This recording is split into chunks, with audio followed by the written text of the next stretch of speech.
Dear learners, আজকে migrate, এমিগ্রেট এবং immigrate এই তিনটি ওয়ার্ড নিয়ে কথা বলছি। মাইগ্রেট বলতে আমরা কি বুঝি?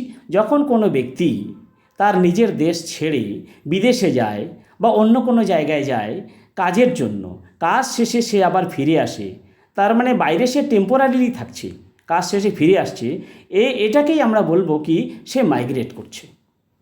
আবার যখন কোনো ব্যক্তি নিজের দেশ থেকে, ধরা যাক ইন্ডিয়া থেকে কোনো ব্যক্তি আমেরিকায় যাচ্ছে পার্মানেন্টলি বসবাস করবার জন্য, সেখানেই সে থাকবে, সেখান থেকে আর ফিরে আসবে না, তাহলে সে কি করছে না সে এমিগ্রেট করছে, এক্সিট করছে সে, তাই তো? সে আর ফিরে আসবে না, তো এটাই হচ্ছে গিয়ে এমিগ্রেট।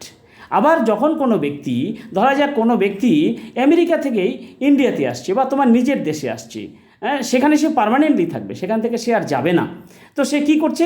ইন্ডিয়াতে ইন করছে, তোমার নিজের দেশে ইন করছে, তখন আমরা কি বলবো? সেটাকে ইমিগ্রেট।